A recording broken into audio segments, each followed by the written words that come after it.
Now that Picard has finally reached our screens, there are numerous Easter eggs and references to previous Star Trek installments. So here is 10 details that you might have missed from Star Trek Picard Episode One. Can we go already? Engage. Hey everyone, my name is Captain Jack and welcome to Trek Central. As a warning, this video will contain spoilers for Star Trek Picard Season 1 Episode 1. You have been warned. The series is a brand new launch into a modern era of Star Trek content, but even so, that does not mean they've left the past behind. Throughout this episode there are many references to Trek that has come before Picard, as well as a few other details you might have missed. We've picked out 10 details to tell you about today, so let's jump into it. Now the brand new episode starts out with the song Blue Skies from Irving Berlin playing. The song was last heard during Star Trek Nemesis, when not only did Lieutenant Commander Data perform it at William Riker and Deanna Troy's wedding, but it was also sung at the end of the film by the prototype android B4, who had access to those memories Data had transferred to him. There is something almost poetic about the last thing we heard from Star Trek Nemesis with Captain Picard is the first thing we hear in the brand new entry into the Star Trek universe. Honestly, to complete this scene, it would have been fantastic if it was on the USS Enterprise E and just not the D, just for lore purposes, but this is a dream sequence so we can make exceptions. Plus, it was great seeing the Enterprise D in 4K once again. Moving on, during the city shot of Greater Boston, you will see a number of billboards on the city's skyscrapers. One of them shows a Ferengi symbol. You'd think there wouldn't be much profit to be made at the heart of the Federation, but maybe new forms brought into place by Grand Nagus Rom have changed some Ferengi into an honest businessman. Then again, it is Ferengi. And this isn't the only interesting sign. There is one for a baseball team, the Kings, so maybe Captain Sisko from Star Trek Deep Space Nine did make baseball popular again. And that isn't the only DS9 reference. For you can see a sign saying Cassidy Yates, the freighter captain and eventual wife of Captain Benjamin Sisko. I guess she's still around and hauling freight. I wonder if we'll get more tie-ins to DS9 as we go on. It's pretty cool to see Cassidy mentioned, and I'd love to see her story continued at some point. A lot of people are asking for more Deep Space Nine references or tie-ins with Star Trek Picard. It remains to be seen whether that happens, but this is quite a neat little detail. These minor details really go far into the Star Trek universe. Let us know if you picked up on any of them. A billboard for the Federation News Network can also be seen in this Boston City shot. The Federation News Network has been around since Star Trek Generations, with some of their reporters on the shakedown cruise of the USS Enterprise B. Tying into the prequel Star Trek short trek, Children of Mars, the Federation News Network were one of the services reporting on the devastating attack on Mars, in which they had a quote from Admiral Jean-Luc Picard which described the event as devastating. The news network was also the ones who interviewed Picard in the episode, in case you happened to miss that one. During the interview of Picard on the anniversary of the Romulan supernova, the crew is joined by Trill and Bajoran. Fun fact. Speaking about Dahj's boyfriend we see in the opening of the episode, he's actually a Zahian. The species was first introduced in the Star Trek short trek Runaway episode, with the Princess of Zahir, Poe, fleeing onto the USS Discovery. Zahir became a very important planet, following Poe discovering how to recrystallize dilithium crystals. Zahians are known for their interesting tattoos and slightly rigid skin, as well as interior eyelids to the left and right of their eyes.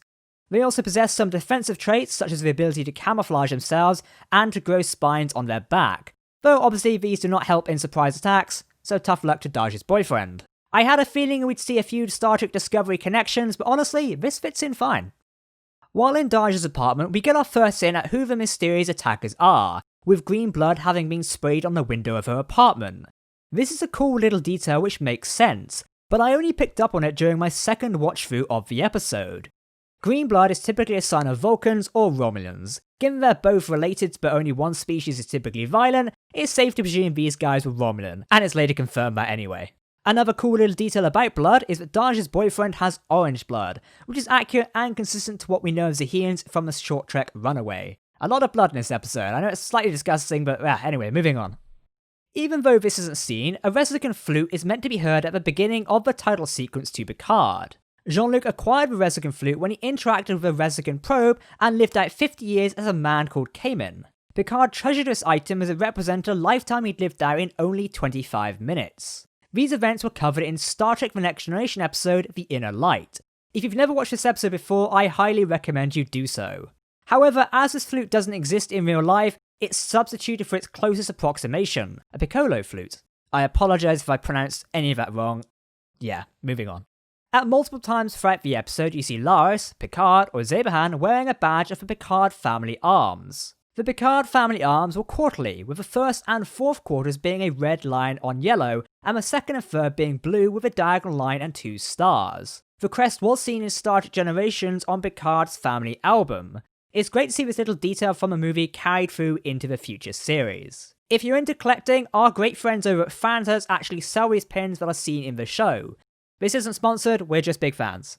Now, while preparing for his interview, shown in Picard's suit is a red thread which shows that Picard is a member of the Legion of Honours, which is the highest French Order of Merit awarded to those who have done great service to France. I can think of no person more rewarding than this award than Jean-Luc Picard.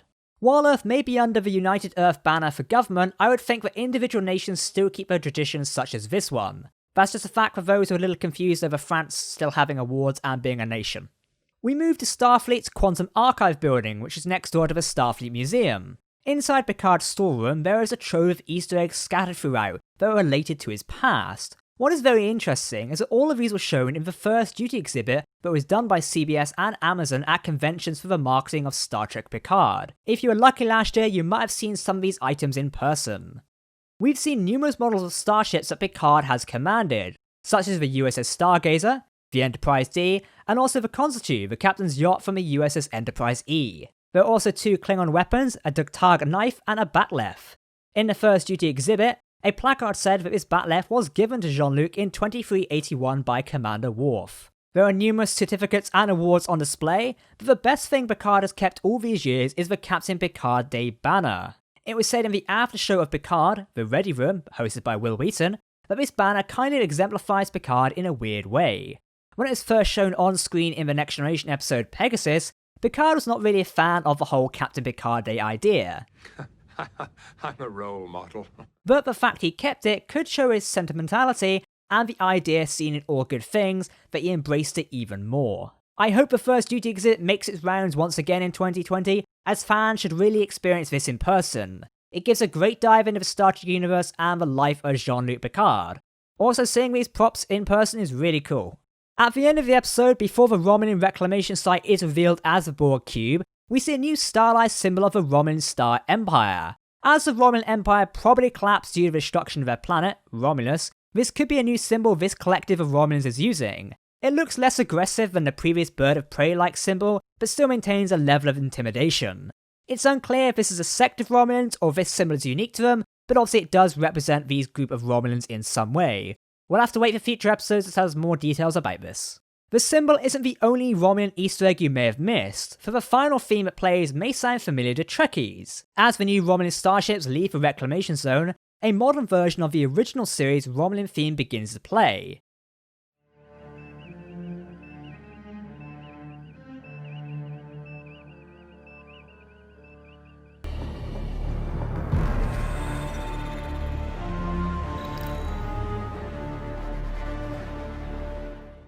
This is amazing to hear a modern version of this, and also links to the 23rd century birds of prey that can be seen in the Picard trailers. Okay, so we did lie, that was 11 details, but seriously, the first episode of Star Trek Picard is littered with Easter eggs and details that call back to previous iterations of Star Trek. If we made an entire video, we'd probably be here for a day, so there are 11, that we picked out to showcase. Let us know via this video's comment section if you spotted anything we missed, or if you missed anything we mentioned.